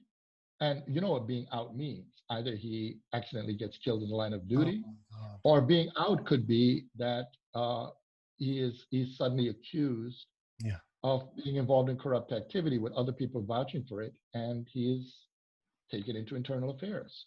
How do you deal with he this? left. He left the police force. And I mean, he's safe. This is the story I'm telling you is a story from 32 years ago. Sure, yeah. And so I don't know now, you know. Okay, yeah. But the thing is, he was what he was describing as a New York City police officer. And you could imagine. Now, of course, we tend to see this more in urban settings because there's so much invested, there's so much bureaucracy. And this is why my response to you is there are multiple variables here. You see, and it's almost claustrophobic structure of how to function as if you believe in policing as a decent police officer. Right. You see? And so no, this is why I'm actually part of the group who just say, I mean, NWA said, fuck the police. I say we got to get rid of them. We don't need police. We need a different structure. But similarly, there are a lot of things I think we need differently. We also need to get rid of nation states. Yeah. We also need to, because humanity right now, the privatized model it produces vulnerabilities. The privatized model has the entire planet being run by a small group of elites who are invested in borders because it creates a situation where labor cannot move to better resources without them getting their cut, these elites, out of it. And that's so as a function of that privatized global structure, they produce refugees, the undocumented immigrants, etc. I'm actually of the view that we should get rid of also the psychoanalytical father example. What's this crap where we have to have founding fathers and the big man who's in charge of the country? Hugely important, yeah. Yeah, and we need to get rid of these. We need alternative governing structures. So I actually take the position that, one, we need to have a world in which we have no borders, right? Get rid of nation states. That we need to have a global federal structure that consists of councils that are constantly rotating from the bottom up. That way the people at the most local level know the problems they have, but because people have global movement, it means that you can have mixed economies where the only way you're going to keep workers in a certain place is if you treat them well. But if they have no alternatives, then you can downgrade the value of labor and you can have people live in squalor or enslavement or near enslavement conditions. I also argue that in situations like these, particular issues of climate change, we could get rid of this bullshit of these treaties that people don't have to follow. In a globally shared structure, we can organize humanity in a way that we can actually intervene in environmental issues. We can actually do something about climate change.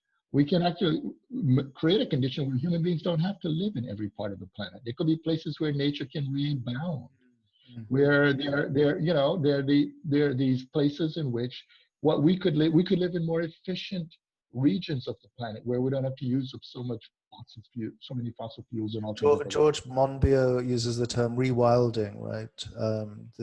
Allowing. What are your thoughts just about?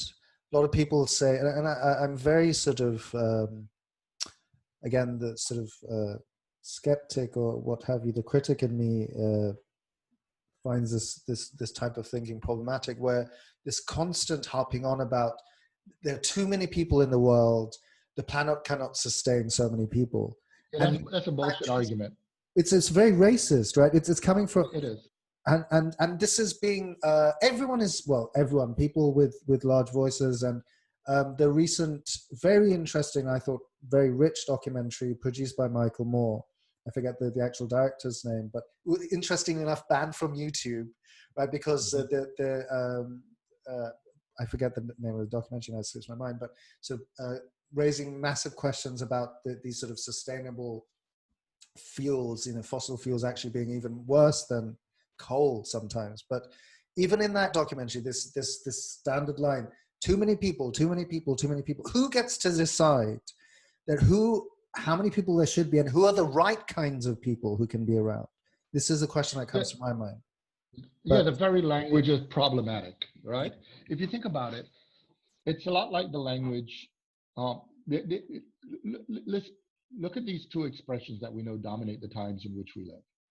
Expression number one: every human being has a right to life, Mm, mm, right? Most people say yes. mm, But then there's expression number two. Every human being must earn a living. mm. Right, Now that's contradictory. right, If you have a right to life, why do you now have to earn living? right. The fact of the matter is, James Boggs wrote a very wonderful book, called American Revolution, in which he argued that there's so much surplus in the world that the truth is most people don't have to earn a living anymore. Mm, The real issue is distributing the surplus. yeah. He also argues, and it's not that people are going to be idle. People can do other things. We don't know. There's so many things people could do. But 100%. now, but this leads to the third point. It's not that there are too many people in the world. It's that we have a normative system that says each person in the world must live like a fucking king. And that's not sustainable. Yeah. The fact of the matter is, a lot of people can live. There's more than enough in the world for even the 8 billion people to live with access to preventive healthcare. In other words, healthcare designed for you to have a sustained relationship to healthy living. Yeah. That way, you don't have to be dealing with lots of tubes and millions of dollars just to get through a day. A lot of people could live in the world if we lived in zones that are more temperate, where we don't have to use up so much energy to stay alive. A lot of people could live in the world if we could actually eat more healthy diets. Yes. That and with real pleasure. food, and actually be And real real food. food. These I mean, like corporations that spend millions of dollars getting the perfect sort of taste thing where we just want to eat garbage, pure garbage that actually kills us. pure garbage. I mean, right here, it's funny. We started some years ago, but it was funny. One of our students is an agronomist, and he's from Indonesia, and no, it was in Bangladesh. Anyway, he came by one day, and he with some seeds, some pumpkins, and he said that they're his grandfather's seeds, and he wants to keep them going. And since we have a decent backyard, can we plant them? And so we did. But as we were doing, we thought, let's plant some more stuff. We planted rosemaries, we planted thyme, we planted all kinds of herbs, different things we planted. And you know what's shocking? First of all, the pumpkins grew like crazy. The plant, everything in a pumpkin plant is edible. Yeah, I know, it's amazing. The leaves are delicious. So I may know. So you know what I mean. I was making wonderful. Even the flowers. The flowers, I was cooking them down in olive oil and garlic. Yeah. And all of this, and then the pumpkins themselves were so huge. We started giving some to neighbors, but I just chopped up. After I cooked, I made everything from pumpkin soup, pumpkin rice, different dishes. I put in the freezer a whole, 2 of the pumpkins. I chopped them up. Would you believe, this was a year ago. I cooked the last of the pumpkin yesterday. Wow, that's such a And beautiful story. That really breaks my heart. But this rings true. This is the reality of homegrown food that has all the love that we put into it, and it's giving back that love. It's just it's nutritious on another level. And this is how we lived as a species. Humanity lived having a very close relationship to its food for the longest time, right? For the longest time. And the other part what blew me away, because I also preserved the rosemaries in olive oil. And I used the last of the rosemary 2 weeks ago. So I went through the entire winter without refrigerated rosemary in olive oil canister. I made ghost pepper jellies, and I did all these things. So in other words, we ate during the summer the fresh thing, and I created preserved versions that did not need to be refrigerated throughout the winter. Now, here's what's interesting. What shocked me was how little amount of food we grew, and it fed so many people. A lot of people go to these mad rush to supermarkets, and they go with all these bags and stuff. It's more food than they need, and they end up throwing stuff away. The truth of it is, humanity, what most people need to live is far less than we're actually consuming. Yes.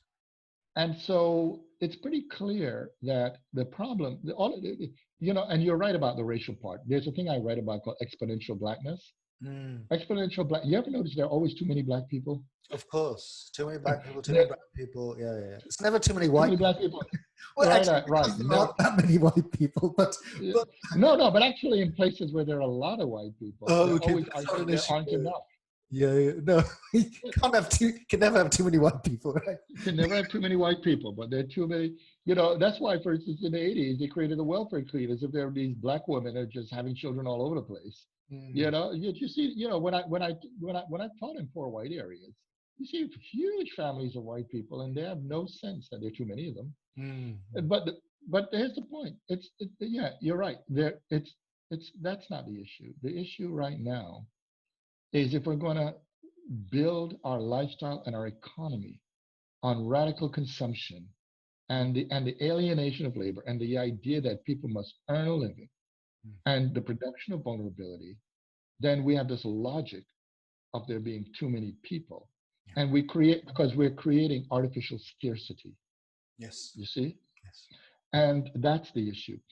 Yes. If we live in a world where we throw away billions and billions of pounds of food, not even per year, per day, just to maintain scarcity. That's food. evil. I mean, to use theological language, that is pure evil when people are literally dying from lack of food. Even in the countries where they have this surplus of food, forget about these other poorer countries, what have you. That is pure evil. And this is why I think this sort of theological language needs to be reincorporated into our mainstream discourses, because there's no other way to describe it. Absolutely. No, you're right. This is one of the reasons I argue that we can do it, that we need to think in terms of multiple variables converging and how they work. One would never understand anything we've talked about today, from COVID-19 to extrajudicial killings to global exploitation of labor, racism, all of those things. None of them can be understood if we thought in terms of a single variable. I usually, when I talk about race, for instance, said I've never seen a race walking. I don't know what that even looks like. I see an engendered race, a race with a sexuality, a race of a particular class status, a race that's, lots of things. In other words, race is a variable among other variables. We are multivariant beings. That's why I argue for multidimensionality. They're all at work, and different things operate at different moments. At different moments in our life, different variables are operating more. But they're all always there, those variables. Well, if you could please, this has been such an incredible conversation. If you could leave us on a message of hope, perhaps. It's always good to have hope, and everything you've said has been hopeful ultimately, without being naive at all, being very, very, very on the ball. But yeah. Well, what I always argue is that we need to think outside of the box of optimism and pessimism. You see, that's the trap we're in, right? And this is something, an insight understood by Kierkegaard, is an insight understood by Frederick Douglass, it's understood by Surya Aurobindo. Ali Shariati understood this too, and many others. What we need to understand is we have to think in terms of commitment. See? And politics, I argue, is about commitment. If I go back to the Harriet Bailey, Frederick Douglass example, the short version of the story was that when Douglass was born, he was taken away from his mother, as they did to all enslaved children. His mother was sent to another plantation. And when he was 7 years old, he was put on a plantation 12 miles from her.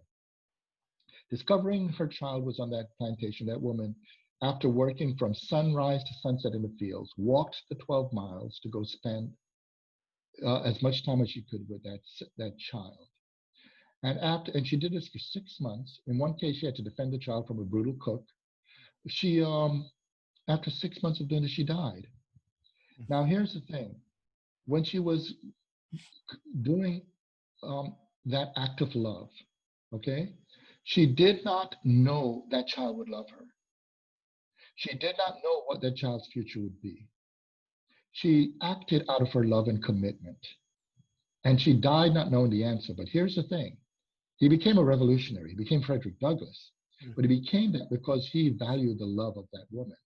She is the heart of the story. She connects to us in a very powerful way because you see, her act was made as an act of radical love.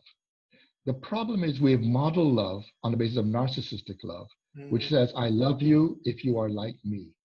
I could only fight for a future with people who look like me. Right. And But there's something that I'm getting back. Right.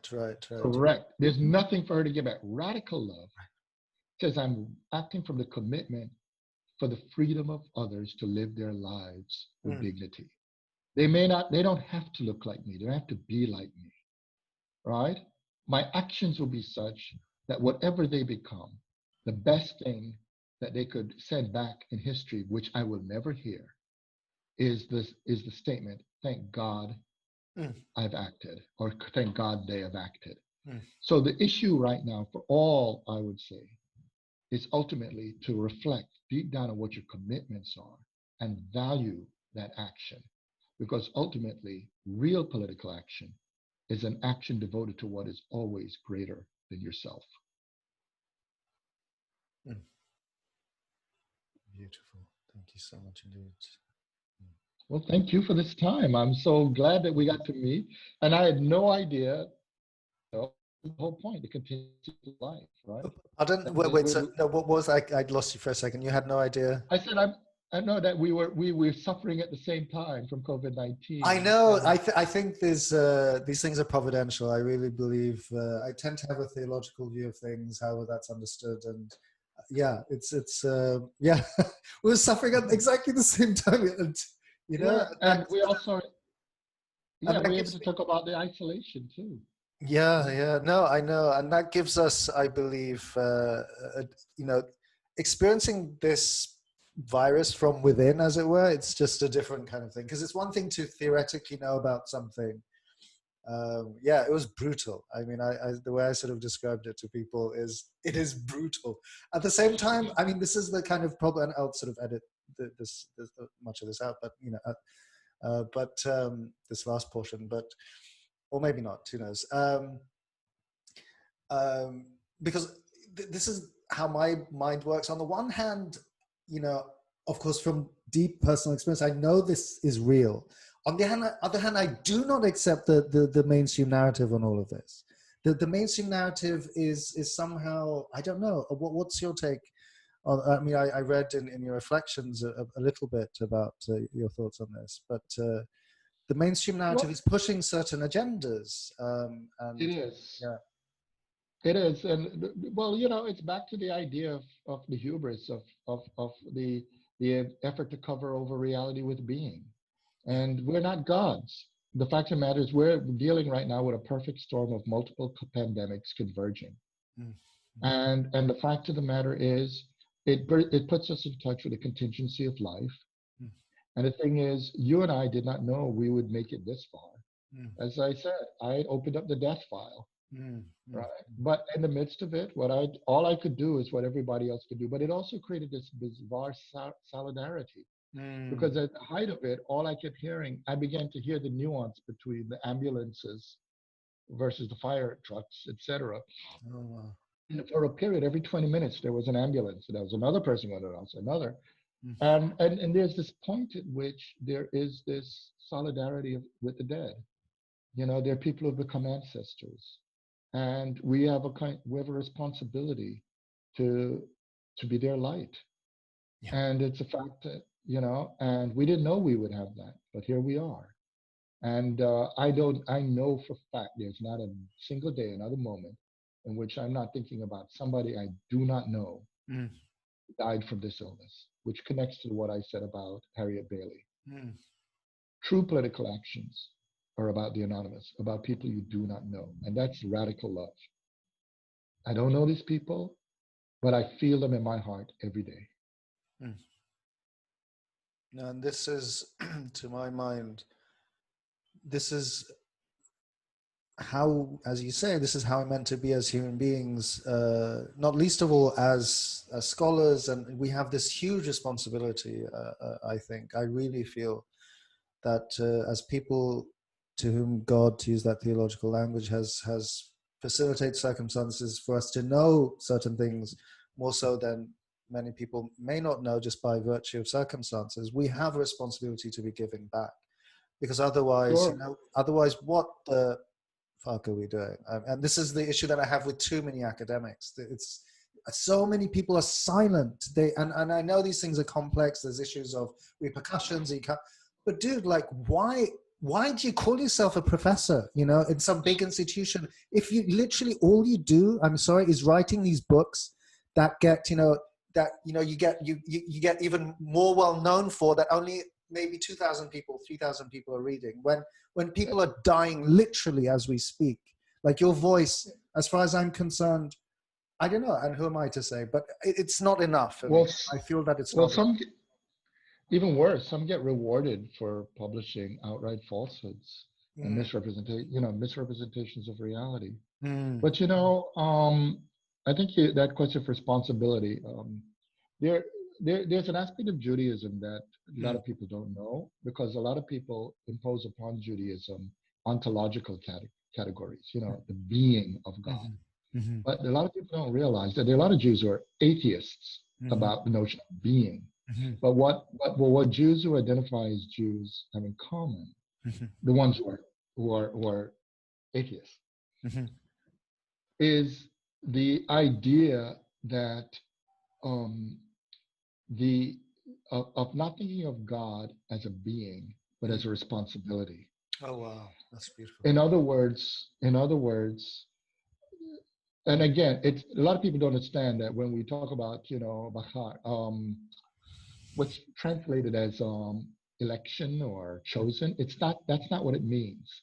The proper way to look at it is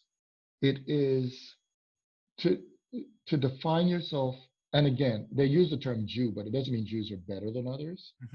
It means to define yourself as taking on the responsibility for the ethical face of God on earth, which radicalized means taking on the responsibility for responsibility itself. You see how radical that is? And in other words, so for me, being a professor is not about the narrow academic thing or professional life. For me, it's a responsibility for the responsibility of truth, the world, communication, all these things. And that's why, for instance, when I speak with my students, I don't call a professor a pontificator. I see a professor as a co-learner that's working with others in this collective responsibility that humankind has to make responsibility matter. So for me, you don't have to be a Jew or Christian or a Muslim or a Hindu, etc. Ultimately, it's this deeper ethical understanding of responsibility itself. And I think right now we're dealing with a perfect storm that for many should occasion reflection on that. And not everybody's going to reflect on it in a perfect way, because we're human beings, we're imperfect, but to be moved by it, that really matters. There's a verse in the Quran you just reminded me about, where, from a Muslim point of view, God says, addressing people who sort of debate with one another about different theological positions, my God versus your God, my religion versus your religion.